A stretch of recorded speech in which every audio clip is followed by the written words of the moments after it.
Bonjour et bienvenue chez Innovart Business, la multipotentialité au cœur de l'entrepreneuriat. Je suis Cécile et je suis ravie de te retrouver pour une nouvelle exploration de l'univers fascinant de la multipotentialité dans le monde de l'entrepreneuriat. Que tu sois entrepreneur, freelance, créatif ou simplement curieux d'en savoir plus sur la manière d'intégrer avec succès tes multiples passions et talents dans ton activité professionnelle, tu es au bon endroit. Ensemble, nous allons découvrir comment embrasser et canaliser notre multipotentialité pour enrichir nos vies personnelles et professionnelles. Alors, installe-toi confortablement et embarquons dans cette aventure inspirante. Bonjour et bienvenue à tous dans cette nouvelle série de podcasts que je vais co-animer avec Valérie Crevel, fondatrice de Zoone, psychocoach spécialisée en neuroatypie. Bonjour Valérie, est-ce que la présentation est bonne? Oui, bonjour Cécile, la présentation est très bonne. Alors, on va entamer une petite série toutes les deux où on va parler des neuroatypies. Donc, la nécessité en premier lieu, c'est de redéfinir ce qu'est la neuroatypie. Très bien. Je vais commencer par donner une définition qui va être assez simple. Je vais me servir de slides et d'un support que j'ai déjà utilisé pour des conférences. Donc voilà, la définition que moi je donne, puisqu'on peut en trouver différentes. Donc c'est un neuroatypique est une personne dont le fonctionnement neurologique diffère de la norme statistique. Cela inclut des particularités dans la perception, la pensée, l'apprentissage, la communication ou le comportement. Donc tout ça, c'est une définition. Et les neuroatypiques comprennent des personnes comme. Donc là, on a 5 champs différents. Donc 5 spectres. Donc c'est 5 D'accord, hein, spectres. Voilà. Donc nous avons les 10 et les multi-10. Les troubles de l'attention avec ou sans hyperactivité, donc les TDAH, le haut potentiel intellectuel, dont le HPI, l'hypersensibilité et le HPE, c'est-à-dire le haut potentiel émotionnel, les troubles du spectre autistique, TSA, ou le syndrome d'Asperger. Voilà les profils de nos super neuroatypies. Merci Valérie. Alors, pourquoi on parle de neuroatypie? Alors là, on va avoir le contexte, l'origine et le contexte. Donc j'aime bien toujours poser les choses pour que tout le monde puisse bien comprendre de quoi on parle. Donc le terme s'oppose à neurotypique, qui désigne les personnes ayant un fonctionnement cérébral considéré comme standard ou typique.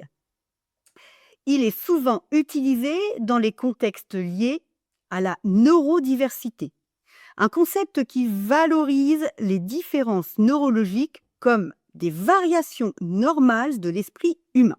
Ça, c'est la définition, l'origine et le contexte. Et pourquoi j'utilise ce terme? Pour 2 raisons. La première, ça va être l'inclusivité. Inclusivité, ça c'est quelque chose qui est très important pour moi. Il met l'accent sur la diversité des fonctionnements neurologiques sans pathologiser ces différences.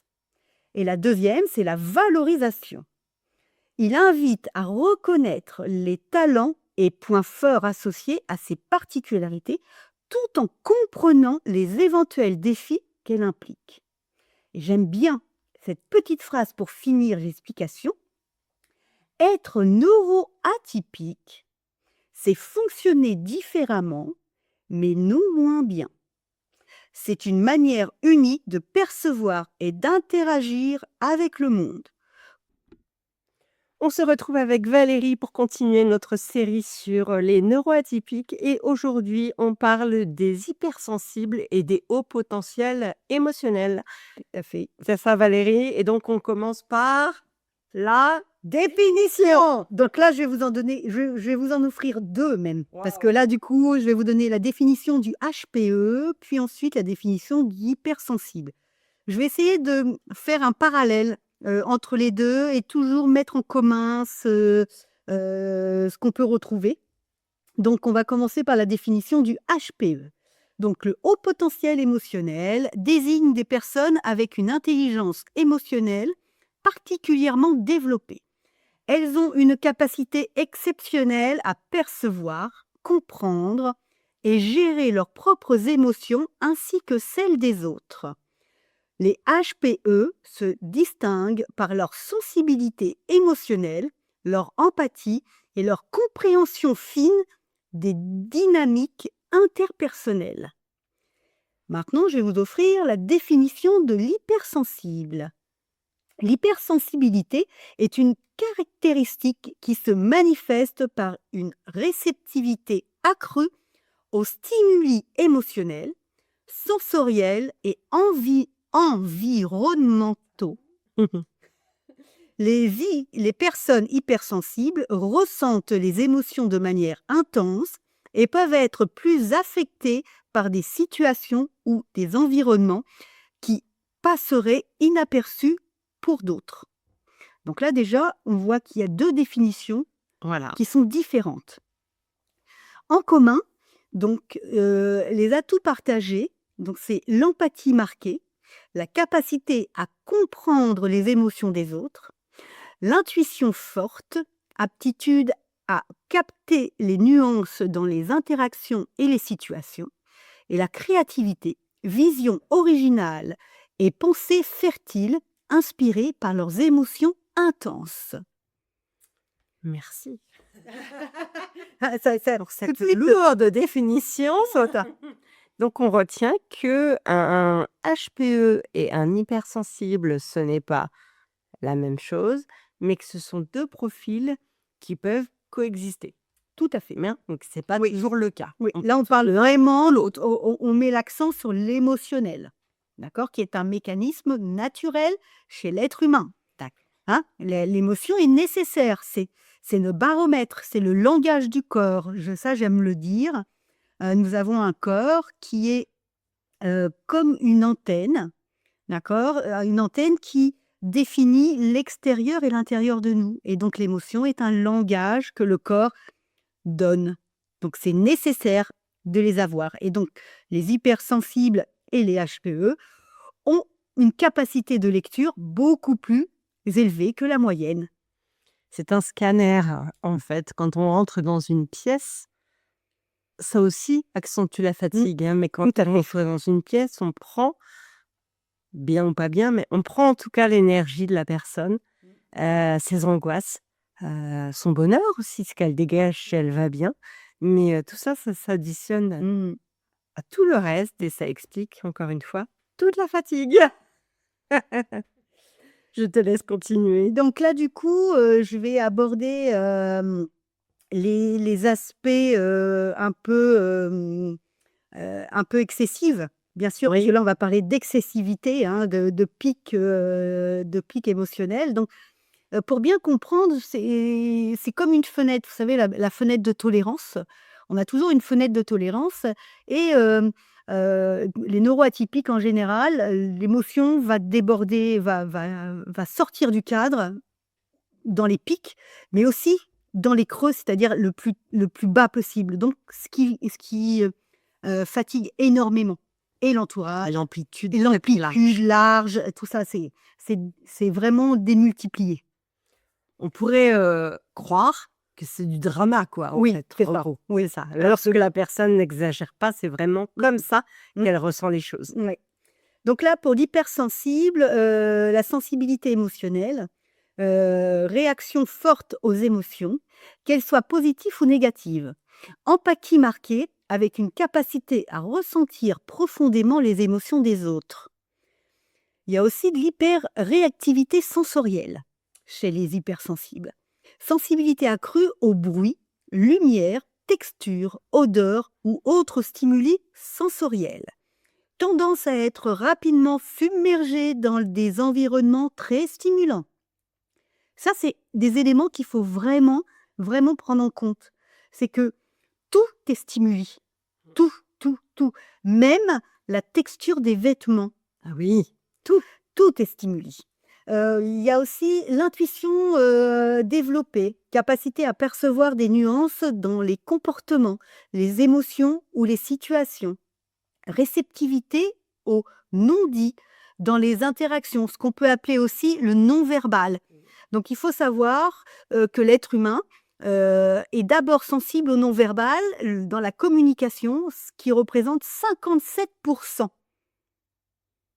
38% avec le ton, comment les mots sont prononcés, et 7% avec les mots. D'accord. Donc, l'hypersensible et même les neuroatypiques en général ont cette capacité à lire le non-verbal, ce qui est le plus important. D'où mon idée de scanner, en fait. C'est ça. J'ai peu l'impression de filtrer, enfin de scanner une personne.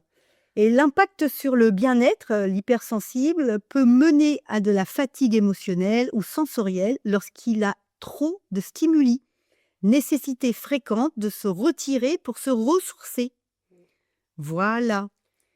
Là, c'est voilà, j'ai brossé un petit portrait des hypersensibles et maintenant je vais faire la même chose avec les HPE. On t'écoute. Donc, empathie accrue, compréhension profonde des émotions d'autrui, parfois au point de les ressentir intensément. Sensibilité émotionnelle, réaction forte aux stimuli émotionnels, joie, tristesse, colère. Il y a aussi de la gestion émotionnelle, capacité à réguler les émotions de manière mature ou à chercher à le faire. Je vais reprendre cette phrase. Capacité à réguler les émotions de manière mature ou à chercher à le faire. Ça, on va le retrouver chez les enfants. Le HPE, il a aussi une intuition relationnelle. Aptitude à détecter des nuances dans les relations humaines ou dans les comportements. Ce sont de très très bons analystes émotionnels. Merci pour ces définitions. C'est pas évident dans ce monde d'être HPE et hypersensible, ou l'un ou l'autre. Moi, j'ai de la chance, tu me diras, j'ai les deux. Mais, mais l'hypersensibilité, on en a parlé depuis plus longtemps que le HPE. Oui. Et l'hypersensibilité, ça a été dit. Il y a déjà longtemps qu'on ne devenait pas hypersensible, mais qu'on naissait hypersensible. Bien sûr. En tout cas, voilà, moi j'ai eu cette information à un moment donné et ça m'a déculpabilisée beaucoup. Parce qu'en fait, c'est très culpabilisant de ressentir tout puissance 10 000. C'est Flaubert qui disait je suis doté d'une sensibilité absurde, ce qui effleure les autres me transperce. Ça, c'est ma phrase parce que je l'explique souvent, c'est dur pour quelqu'un de comprendre et on ne peut pas en vouloir aux gens qui ne ressentent pas ça. Mais tout. Moi, je devais rentrer d'une soirée. Vous savez, c'est toujours le petit débrief dans la voiture quand on rentre d'une soirée, qu'on a trouvé un tel. Moi, je veux avoir remarqué si une déco a changé, si les gens entre eux ils se sont comportés normalement ou s'il y a un souci, peut-être une connexion qui n'est pas la même, un langage qui est différent, une posture, etc.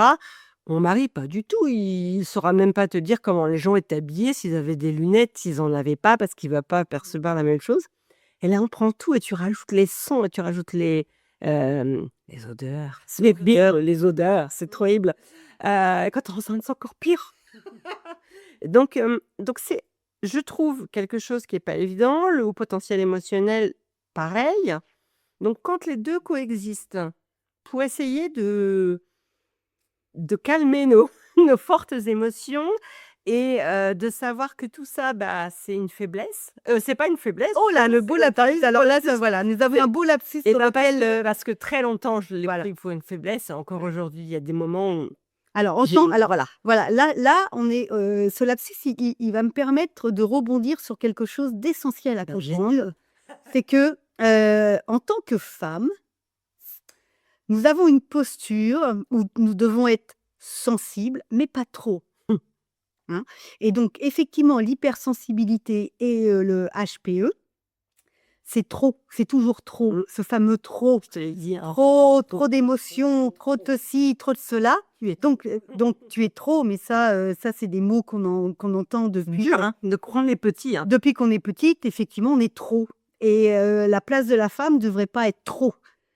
Et ça, c'est quelque chose d'assez difficile. Donc, on va masquer nos émotions, on va les ravaler, on va pleurer dans un coin, on va essayer d'être, de pas être, de ne pas être et de ne pas paraître pour, justement, plaire à la majorité. Mais tout ça, ça apporte toujours des points forts. Alors? Et voilà. Et donc dans les points forts, les hypersensibles, ils ont une empathie profonde et naturelle, une créativité et une imagination, capacité émotionnelle, ressenti empathique et immédiat des émotions des autres, sensibilité au bien-être, capacité à offrir un soutien émotionnel sincère et réconfortant, forte connexion avec leurs émotions, ce qui nourrit l'expression artistique et créative. Vision originale, souvent marquée par une grande richesse intérieure.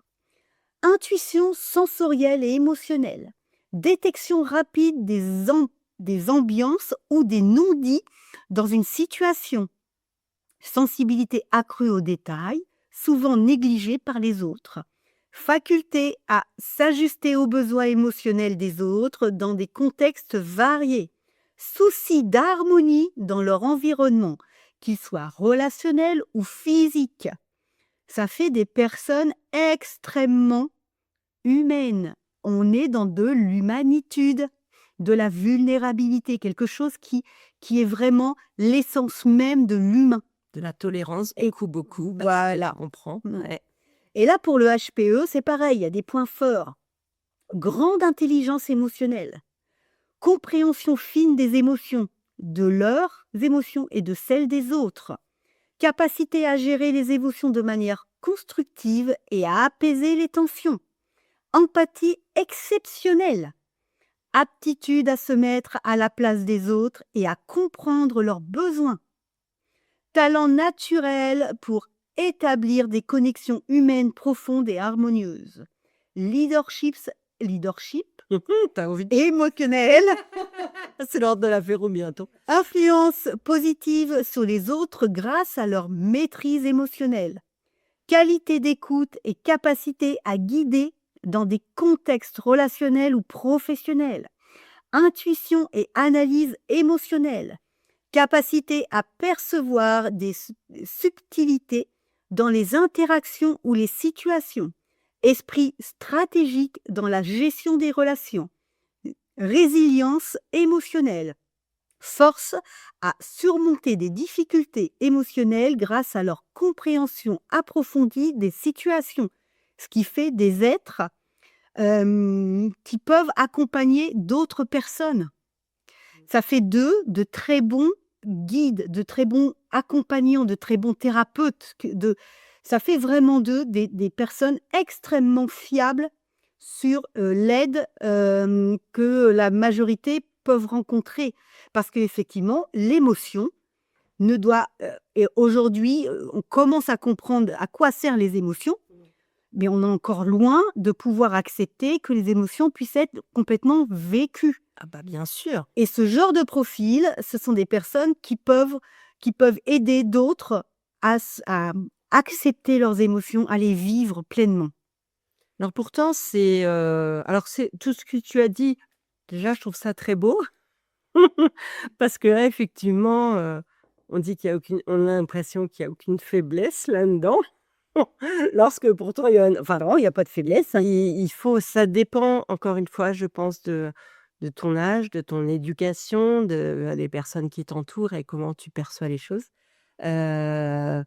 C'est pas, voilà, moi je trouve que c'est pas toujours facile, néanmoins, effectivement, c'est une qualité et quand on se rend compte.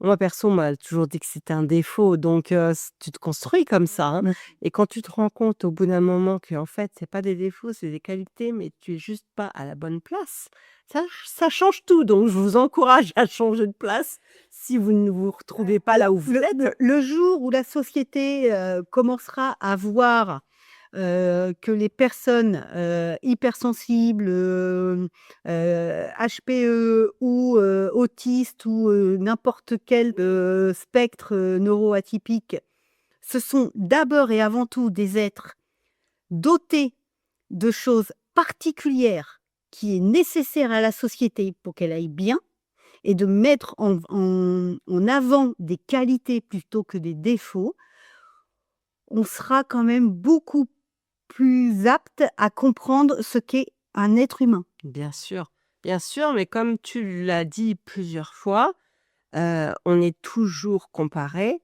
à une norme. Tout à Et fait. comme c'est pas la norme, si la norme était les neuroatypiques, là, on parlerait des neurotypiques. Oui, oui. Mais comme c'est pas la norme et comme c'est pas assez connu, tout ça on en a déjà parlé, comme il y a des choses qui peuvent être perçues comme donc le HPI, c'est quelque chose qui était assimilé plus ou moins à un génie, donc inactère. Et puis tout ce qui est 10, c'était une faiblesse ou un défaut.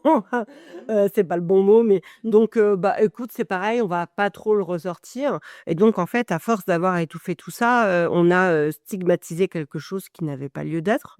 Enfin, je pense, je le ressens à comme fait. ça. Je sais Ouais. pas si l'explication est bonne. Est-ce que tu as autre chose à dire sur ces Ouais, profils? bah là déjà, on a encore bien dit plein de choses. Je trouve que C'est pas mal, on a bien balayé. On va pouvoir parler des TSA dans le prochain épisode alors. oui, tout à fait. On se retrouve pour les TSA. Merci Valérie. Merci, au revoir. Et voilà, c'est tout pour aujourd'hui sur Innovart Business. Merci d'avoir été à l'écoute. J'espère que tu as trouvé de l'inspiration et des idées utiles pour appliquer la multipotentialité dans ton quotidien entrepreneurial. N'oublie pas, la diversité de tes talents, c'est une force, pas une faiblesse. Reste connecté pour de nouvelles histoires, de nouveaux conseils, des discussions passionnantes dans notre prochain épisode. D'ici là, continue à explorer, créer et innover. Si ce podcast t'a plu, n'oublie pas de le noter 5 étoiles sur ta plateforme d'écoute préférée. À très bientôt.